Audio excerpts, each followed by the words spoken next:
Menyimpan ragu. Kata-kata Clara berputar-putar di kepala Ars, karena itu jugalah yang menjadi ketakutan Ars sebelum menerima lamaran Juan, yakni tentang keluarga Juan. Saat Ars mencoba mengenyampingkan itu, Clara malah menyinggungnya lagi, bahkan menegaskan kalau Ars tak akan mungkin bisa masuk ke dalam circle keluarga Juan. Percaya diri itu bagus, tapi utamakan juga tahu diri siapa kamu, siapa Juan. Jangan tunggu orang lain mengukur seberapa pantas kamu bersanding dengan Juan, tapi cobalah ukur dengan dirimu sendiri. Clara menambahkan, lalu dia bangun dari duduknya dan meninggalkan Ars begitu saja. Alexa juga ikut bangkit dan mengikuti langkah Clara. Jangan ngadu ya, peringatkan Alexa sebelum pergi. Hati Ars gamang kembali. Apakah kesungguhan Juan saja itu sudah cukup? Ditatapnya lagi cincin yang telah melingkar di jari manisnya itu. Cincin yang menjadi simbol kalau saat ini Ars sudah satu langkah menuju masa depan bersama Juan. Walaupun belum tahu aral dan rintang seperti apa yang kelak akan menguji hubungan mereka. Apa aku nggak tahu diri? Pikir Ars. Tapi kan bukan Ars yang mau, melainkan Juanlah yang meminta hatinya. Untuk waktu yang cukup lama, Ars terdiam tertegun sendirian di ruangan itu. Ars jadi kurang semangat menikmati sisa waktunya di villa itu. Padahal, liburan seperti ini sangat sulit Ars dapatkan di hari-hari biasanya. Dan begitulah, dalam acara touring itu, Ars mendapatkan berbagai macam pergulatan rasa di dalam hatinya. Bukan hanya bahagia karena jadian dengan Juan, tapi juga merasakan tekanan di saat Clara dan Alexa memperingatkannya. Udah, mending aku tidur aja lah. Besok kerja lagi. Daripada mumet mikirin omongan orang, mending nikmatin sisa waktu liburanku ini. Ars memutuskan untuk pergi ke kamar. Rasanya dia malas kalau nanti keluar terus bertemu lagi dengan Clara dan Alexa. Ars membaringkan tubuhnya lalu sesekali menatap cincinnya. Simbol itu tiba-tiba membuatnya meragu, sejauh mana cincin yang cantik itu akan bertahan di jari manisnya. Entah berapa lama, yang pasti Ars merasa itu tak akan lama. Acara touring selesai, setiap orang merasakan kesan-kesan yang berbeda. Ars jadi lebih banyak diam, apalagi sejak dinasehati oleh Clara dan Alexa tadi pagi. Duluan ya. Pamit Zahran yang sudah standby di mobilnya bersama dengan para penumpangnya, Arkana, Shanum, Melissa, Mirna dan Aira. Titip ayang gue ya, sah. Seru Jawi. Calon bini gue juga ya? Seru Yaris kemudian. Amaan. Sahut Zahran. Hati-hati, bro. Zahran sudah pamit, dia pergi lebih dulu dan yang lain juga sudah siap untuk pulang. Ars tak berani menatap ke sekitar, apalagi ke arah mobil Clara dan Alexa yang juga siap menyusul mobilnya Zahran. Duluan ya, gengs. Pamit Alexa yang menyetir. Hati-hati ya kalian. Bye. Alexa juga menyusul mulai meninggalkan gerbang villa. Setelah itu, barulah yang lainnya menyusul, termasuk Juan dan Ars yang sengaja berangkat paling belakang. Ars tidak banyak bicara, tidak juga berpegangan pada Juan. Kata-kata Clara dan Alexa masih saja mengganggu membuatnya lupa akan kesenangan yang ia rasakan di detik pertama dirinya resmi jadian dengan Juan. Juan pun merasakan kejanggalan itu. Juan merasa ada yang lain pada diri Ars. Kenapa? Kok diem aja? Tanya Juan sambil sedikit menoleh ke belakang. Gak kenapa-napa. Jawab Ars. Bohong! Beneran. Gak kenapa-napa kok. Selesai sarapan kamu ngilang? Apa kamu sakit? Gak ngilang kok, cuma rebahan aja di kamar. Karena semalaman gak bisa tidur, jadinya tadi malah ngantuk. Ars beralasan agar Juan tidak curiga. Gak bisa tidur kenapa? Mikirin Bang Juan. Ars juga berusaha untuk tidak tegang agar Juan tidak semakin curiga. Juan percaya akan hal itu. Alasan Ars membuat hatinya jedak-jeduk. Memang paling bisa membuat hati seorang Juan melompat-lompat kesenangan. Padahal, yang Juan tidak tahu, Saat ini kekasihnya sedang menyimpan keraguan karena omongan Clara dan Alexa. Terus kenapa nggak pegangan? Kalau kayak gini tuh jadi kayak naik ojek kan? Tanya Huan lagi. Tadi kan masih banyak orang, banyak teman-teman Bang Huan, ya aku malulah. Suka salah tingkah aja kalau diciciin tuh. Emang kenapa sih? Nggak apa-apa kan? Toh nanti juga kita married dan mereka akan terbiasa. Married? Ternyata Huan memang seserius itu. Kesungguhan Huan dan keraguan Ars terhadap respon keluarga Huan nanti malah saling berdesakan di dalam hati Ars. Ars tidak tahu sejauh apa dirinya bisa bertahan, apakah mungkin sampai ke jenjang pernikahan? Pegangan! Pinta Huan. Walau ragu, Ars pun menurut tapi hanya menempelkan tangannya di kedua sisi pinggang Huan. Dan Huan malah menarik tangan Ars satu persatu agar lebih erat mendekap melingkar di perutnya. Ars pun kaget dan akhirnya berakhir pada posisi memeluk Huan. Bang Huan! Dadim, gitu aja. Kata Huan lalu memegangi tangan Ars agar tak sampai lepas agar tetap melingkar memeluknya. Ars senang, karena yang Huan lakukan sangatlah manis. Tapi semakin Ars jatuh terlalu dalam mencintai Huan, maka Ars juga harus lebih menyiapkan diri untuk terjerembab dalam nestapa andai nanti orang tua Huan tidak merestui. Beda lagi dengan suasana yang ada di dalam mobilnya Zahran. Para ladies sibuk berbincang, si kecil Arkana anteng nonton di layar handphone sementara Zahran fokus mengemudi. Gemes banget ya lihat Ars sama Bang Huan. Mereka cocok loh, ya walaupun jarak umur mereka cukup jauh. Mirna memulai obrolan. Iya, serasi sih. Bang Huan yang gagah, Ars yang cute, jadi kayak saling melengkapi gitu. Emang, gabusnya mereka berapa sih? Tanya Aira. Kalau nggak salah, Bang Huan itu satu angkatan sama Bang Zah, iya kan Bang? Tanya Shanum pada Zahran. Ya, Huan 28 di tahun ini. Nah, kalau Ars nggak tahu, tapi kayaknya masih unyu gitu, mungkin baru 20-an awal, atau mungkin masih belasan. Kata Mirna. Semoga mereka berjodoh, biar tambah ramai ya wagsnya The Wolves, hehe. Seru banget ya kalian, satu circle dan suami kalian juga satu geng. Kan asik kalau lagi ada acara kayak begini. Keluh Melisa. Kak Mel kan masih bisa gabung kami. Ya, tapi kalian bisa sama pasangan. Nah aku. Gak juga kak, sejak semalam kita asik sendiri-sendiri. Tapi puas sih, walaupun cuma sehari semalam. Tapi acara ini udah cukup bikin otak fresh setelah seharian mumet diem di rumah gak kemana-mana. Semangat Kak Mel, next pasti Bang Neres bisa ikut gabung. Semangati Aira. Kayaknya Mas Chill deh, hehe. Sahut Melisa merasa sangat tidak yakin. Orang-orang pulang dan memiliki cerita masing-masing di dalam acara itu. Pagi terbaik. Masuk dulu? Kapan-kapan aja ya, sekarang udah malam. Kamu langsung istirahat, kan besok kerja? Ya, besok aku langsung kerja shift pagi. Ya udah sana masuk. Ars sudah sampai di depan rumah. Sedikit berbasa-basi, lalu ia menyerahkan helmnya pada Huan. Karena menunggui salah satu motor yang mogok saat di perjalanan pulang tadi, alhasil mereka pun pulang lebih telat dari perkiraan. Bang Huan hati-hati ya, jangan ngebut. Udah sana kamu masuk.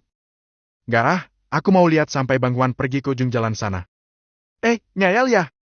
Sana masuk, aku nggak akan pergi sebelum kamu masuk ke dalam rumah. Nyayal ngatain Nyayal? Gumam Ars gemas. Good night. Dah.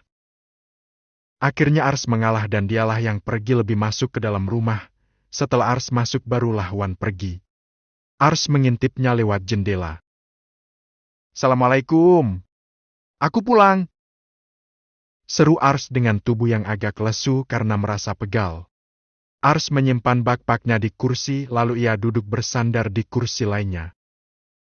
Waalaikumsalam. Kok telat? Katanya kamu berangkat jam 4 dari sana, kok jam 10 baru nyampe? Nana keluar dari kamar dengan wajah mengantuk sembari membenarkan ikatan rambutnya. Tadi ada salah satu motor anggota yang mogok, Ya ditungguin lah. Mereka kan solider banget, Bu. Oh gitu? Udah makan? Mau makan dulu apa mau langsung tidur? Langsung tidur aja ah. Tadi di jalan juga sempat makan dulu kok. Ars membuka sepatunya serta kaos kakinya. Tadinya Nana tak memperhatikan, tapi dia melihat sesuatu yang berkilauan di jari manis Ars. Itu apa? Nana menajamkan matanya lalu mendekatkan pandangannya ke arah Ars. Itu apa? Apa, Bu? Nana meraih tangan kiri Ars lalu menatap cincin yang melingkar itu. Mata Nana terbeliak kaget dan Ars malah jadi malu. Pipinya memerah. Ci? Ini punya siapa? Nemu di mana? Kalau nemu punya orang, sana balikin. Tuduh Nana. Nana seperti tak percaya kalau putrinya memiliki cincin itu. Ih, kok nemu? Terus? Ini punya siapa? Ibu tahu ini tuh cincin berlian. Walau cuma 0,5 karat, ini harganya pasti belasan juta loh. Ci. Punya siapa hayo? Dengan mudah, Nana bisa mengenali jenis cincin saleta yang Ars pakai. Nana sudah pasti tahu itu cincin berlian asli. Walau hanya 0,5 karat karena saat suaminya masih menjadi pejabat, dia adalah salah satu kolektor berlian. Berlian? Ars bahkan tak tahu kalau itu cincin berlian. Ya, kapan hari Ibu lihat model keluaran ini di situs yang biasa dulu Ibu kunjungi buat nyari koleksi baru? Ibu bisa pastikan kalau ini asli. Ya, ukurannya mungkin 0,5 karat. Kalau dijual ya pasti laku belasan juta, Ci. Ars tertegun. Ternyata Huan tak main-main. Huan membelikannya sebuah cincin yang berharga, sangat berharga untuk Aci. Bukan hanya sekedar simbol saja. Ars menatap cincin itu, kilauannya memang sangat cantik.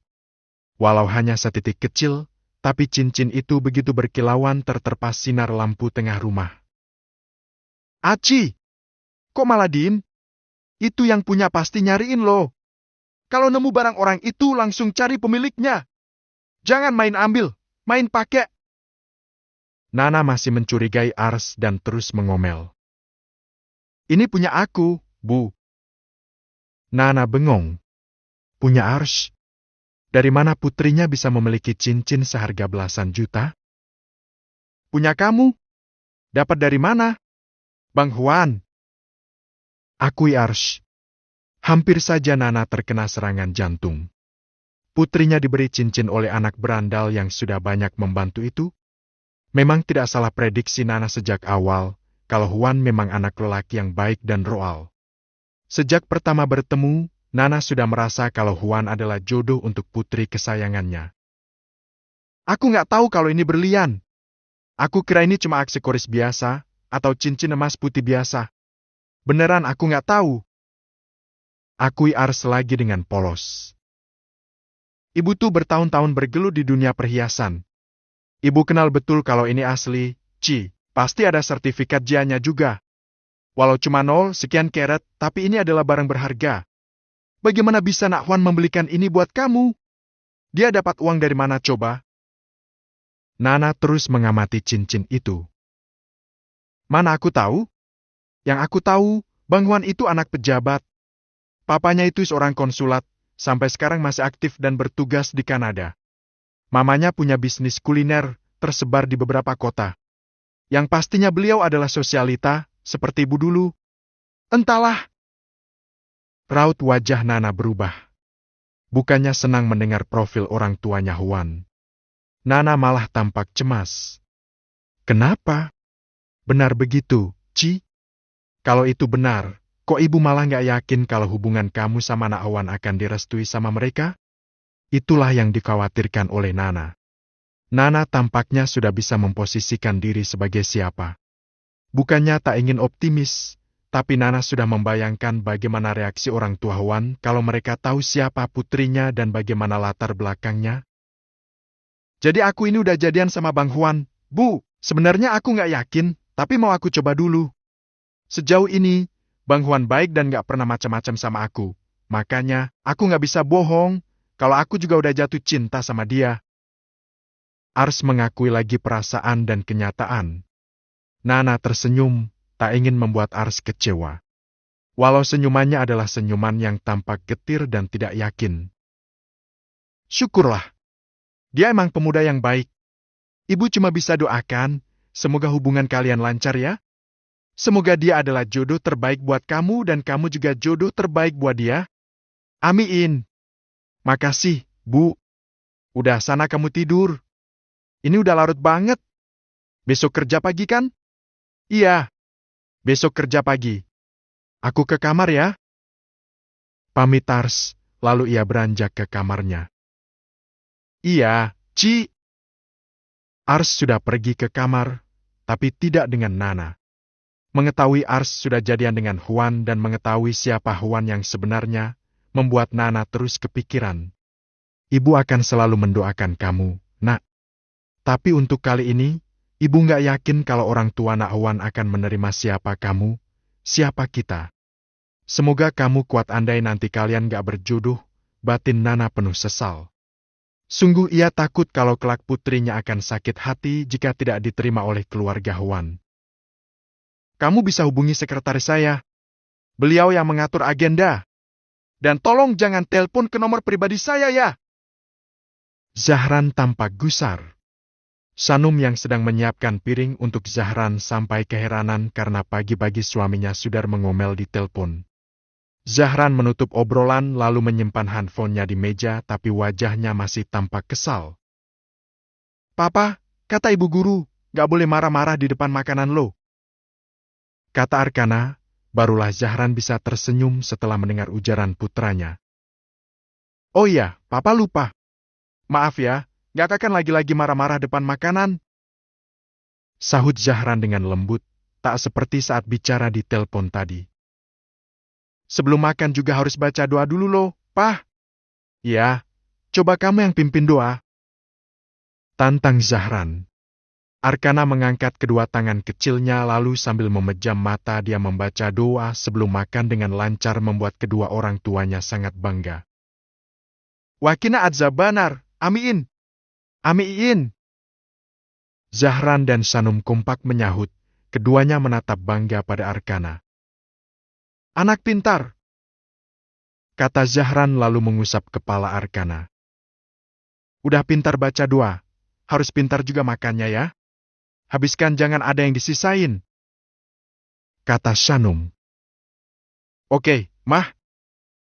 Arkana mulai melahap sarapannya, dia makan sendiri tanpa disuapi oleh mamanya. Siapa yang nelpon, Bang? Kok kayaknya serius banget? Tanya Sanum. Safira. Aneh banget, dapat nomor pribadi abang dari mana? Dia benar-benar annoying. Mendengar nama Safira, Sanum pun tampak tidak senang. Beberapa kali bertemu dan Safira selalu memberikan kesan buruk di mata Sanum. Seperti terakhir bertemu saat melabrak Ars. Udah diarahkan buat menghubungi Pak Teja kan? Udah. Barusan tadi abang udah tegasin kalau ada perubahan agenda pertemuan bisa dikonfirmasi ke Pak Teja. Entahlah. Kalau bukan karena perusahaan keluarganya, abang mail setelah urusan sama dia. Lagi pula dia nggak punya kompetensi, cuma dikasih jabatan aja sama papanya. Pemahaman soal urusan bisnis benar-benar minus sekali. Zahran terus mengomel, tapi pelan-pelan agar tak dikomplain lagi oleh Arkana. Terlihat jelas kalau Zahran sangat tidak suka dan tidak nyaman dengan sosok Safira. Begitupun dengan Sanum. Aku pun jadi terpancing buat menilai dia. Kalau di luar urusan pekerjaan kok kayaknya nggak punya attitude ya. Terakhir ketemu itu pas dia ngelabrak Ars ke tokonya, nggak nyangka juga kalau ternyata Ars itu temannya. Ungkap Sanum. Sikapnya bikin nggak nyaman. Iya, bener banget loh, Bang. Nah, kamu aja yang jarang ngomel jadi kebawa emosi kan begitu ngebahas soal dia. Hehe, iya nih. Jadi ikut-ikutan emosi jadinya. Hehe. Kamu belum atur jadwal check up ke dokter kandungan? 3 hari lagi kita udah masuk bulan Ramadan loh. Aman gak kalau kamu ikut puasa full dalam keadaan hamil muda begini? Zahran mengganti topik obrolan. Mungkin besok, aku buat janji dulu. Agak sorean ya, biar bisa dianterin sama abang. Jawab Sanum dengan manja. Gak usah nunggu besok sore. Kalau kamu maunya sekarang, ayo abang anterin. Abang bisa atur ulang jadwal hari ini. Enggak lah, besok aja. Hari ini kan abang ada kerjaan penting. Aku nggak mau dong sampai ganggu kerjaan abang. Jadi besok sore aja. Iya besok sore aja.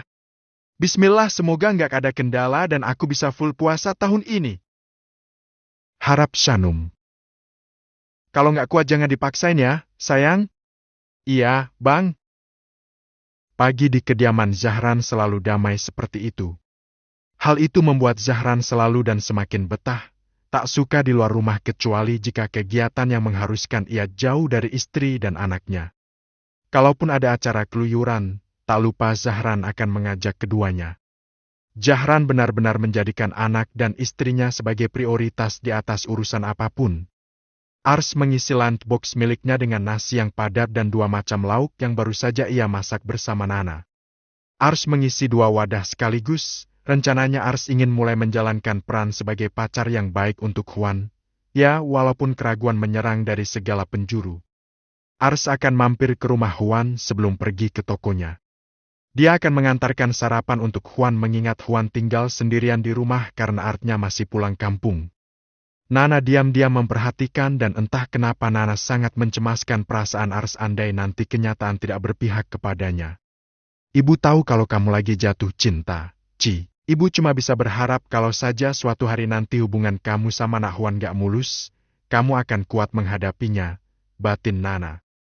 Nana masih saja kepikiran. Bu, cuma nyisa dikit nih. Ibu masak lagi buat Agi ya? Ya, biar nanti ibu buatin lagi buat Agi. Aku berangkat sekarang ya. Pamit Ars selalu memasukkan lunchbox itu ke dalam tas bekal. Kamu cuma nganterin itu aja kan? Hati-hati kebablasan lupa waktu. Kamu kan harus sudah sampai toko sebelum jam 7. Ci. Ingatkan Nana. Gak akan kebablasan, Bu. Cuma nganterin ini terus sarapan bareng. Habis itu udah deh mau langsung ke toko. Ya, hati-hati ya. Jangan buru-buru bawa motornya. Jangan ngebut. Iya, Bu. Ars memberi salam lalu mencium pipi Nana sebelum pergi.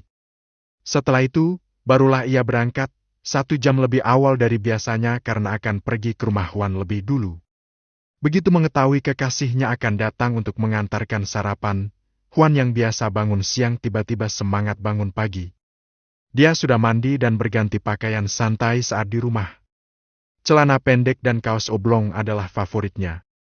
Masih banyak yang Huan lupakan, selama ini memang baru mencontoh attitude baik saja dari Zahran. Tapi belum benar-benar menerapkan semua kewajibannya sebagai makhluk Tuhan. Ars sudah terpantau sampai di depan pagar rumah. Gadis bersweter merah dan motor matic itu adalah orang yang mampu menggetarkan hati sang Huan. Lekas Huan pergi ke arah pagar rumah dan membukakannya. Ars terpesona melihat Huan dan Huan juga terpesona melihat Ars. Mereka selalu saling mengagumi walaupun tak pernah saling berucap pujian. Gila, Bang Huan cakep juga pakai setelan santai begini ya? Nggak nyangka banget kalau orang ini adalah pacarku sendiri, batin Ars. Masuk. Huan membukakan pintu gerbang dan Ars pun memasukkan motornya ke halaman rumah Huan yang cukup luas itu. Ini kali pertama Ars masuk ke dalam rumah Huan. Rumahnya besar dan nyaman, mengingatkan Ars pada rumah masa kecilnya. Masih sepi aja.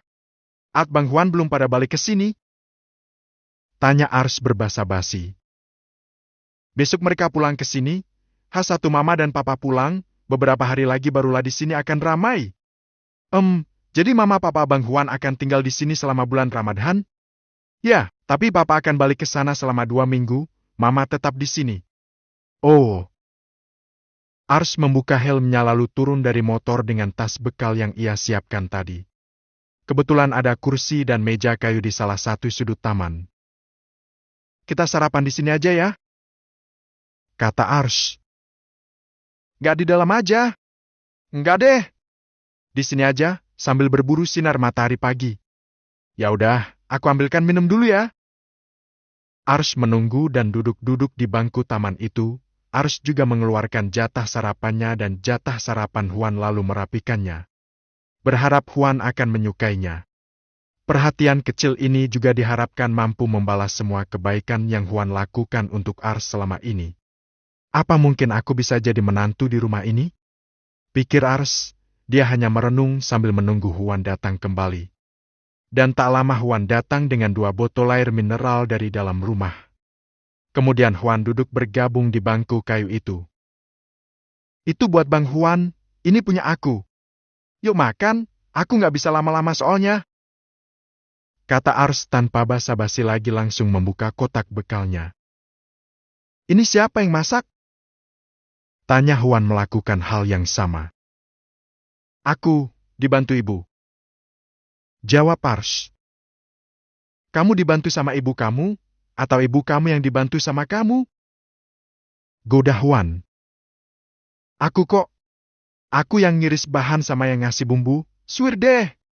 Kalau nggak percaya ini masakan aku, nanti ya, aku akan demo masak langsung di depan Bang Huan. Iyalah, percaya. Huan merasakan sentuhan masakan sang mama yang sudah lama tidak ia rasakan saat memakan makanan yang dibawakan oleh Ars. Gimana? Enak kan? Huan manggut-manggut dan dia tidak bohong. Rasanya memang enak sekali. Tastes good. Nanti, kita bukber ya. Di rumahku, sama ibu sama Arigi, biar kamu juga ngerasain gimana nikmatnya makan di rumahku yang penuh dengan kesederhanaan. Tapi di hari pertama, kamu bukbernya di sini, sama mama papaku, deal? Ars tidak yakin. Kalau harus jujur, tentu saja tak siap untuk itu. Ars tidak menjawab, hanya fokus dengan makanannya. Kok nggak dijawab? Nggak mau? Tanya Huan agak menuntut. Malu. Jawab Ars pelan. Gak usah malu lah. Masa malu sih? Kedepannya, kita nanti gak akan cuma bukber aja, tapi juga tinggal bareng di sini, iya kan? Ars tetap tak yakin. Masih ada banyak hal yang mengganjal di dalam hatinya. Nanti kan orang tua Bang Huan pasti akan nanya sama aku tinggal di mana? Sama siapa? Kerja di mana? Atau kuliah di mana? Aku belum siap buat menjawab itu semua. Itu hal dasar yang biasanya ditanyakan saat kita pertama kali bertemu dengan orang tua. Terus nanti aku harus jawab apa coba? Aku kok nggak yakin ya? Ungkap Ars. Ars mengutarakan ketakutannya itu langsung pada Huan. Ya jawab jujur aja, apa adanya, nggak usah ada yang dikurang-kurangin atau dilebih-lebihin. Gampang kan? Gampang dari mananya, Bang? Aku tuh kayak nggak siap aja dengan reaksi mama papa kamu andai mereka tahu kalau aku ini cuma kasir minimarket. Pastinya, mereka punya ekspektasi yang tinggi buat kamu, apalagi kamu ini anak satu-satunya. Pasti mereka mau calon mantu dari kalangan yang, ya seenggaknya setara dengan keluarga kamu juga. Huan menatap Ars dan terlihat tidak suka dengan kata-kata Ars. Huan memang mendengarkan Ars bicara, tapi sepertinya, hati Huan belum bisa memahami apa yang menjadi ketakutan Ars saat ini. Belum juga ketemu tapi kok kamu udah overthinking begitu sih? Protes Huan. Ars diam, dia tidak akan meneruskan bahasan itu. Karena kalau diteruskan, pasti malah akan menjadi perdebatan. Hei, maaf. Ars mengalah, lalu ia menutup kembali kotak makannya lalu meminum minuman yang Huan sediakan. Please lah, jangan pesimis kayak gitu. Itu bisa jadi racun buat hubungan kita. Protes Huan lagi. Huan benar-benar tak suka dengan pemikiran Ars. Iya, maaf. Bang Huan habiskan sarapannya ya. Waktuku makin mepet. Aku harus cepat-cepat ke toko nih. Ars membereskan kotak makannya itu ke dalam tasnya. Huan menatap jam di layar handphone. Ini memang sudah hampir jam ke-7. Aku anterin aja. Kamu simpan motor kamu di sini, nanti pulangnya aku jemput lagi. Gak usah. Bang Huan makan aja. Awas lo, jangan disisain. Habisin ya. Yakin gak mau diantar? Yakin. Bang Huan makan aja, jangan sampai ada yang nyisa, nanti makanannya nangis kalau disisain. Canda Ars agar menyibak kecanggungan yang sempat terjadi beberapa menit sebelumnya. Kayak nasehatin anak TK aja. Aku berangkat ya, bye. Ars bersiap dan segera pergi menuju ke motornya. "Makasih ya," seru Juan. Ars menukas dengan senyuman. Masih berusaha tetap tersenyum manis di depan Juan agar Juan tak berpikir kalau dirinya sedang pesimis. Tidit, Ars pamit dengan satu kali suara klakson lalu melambaikan tangan dan berlalu dari pandangan Juan. Juan merasa pagi ini adalah salah satu pagi terbaik yang pernah ia alami di dalam hidupnya. Walau singkat dan sederhana, tapi itu sungguh membuatnya sangat bahagia. "I love you, Ars." Juan menggumam lalu meneruskan sarapannya. Seperti nasihat yang diwanti-wanti oleh Ars, Juan menghabiskan sarapannya tanpa sisa sedikit pun. Adik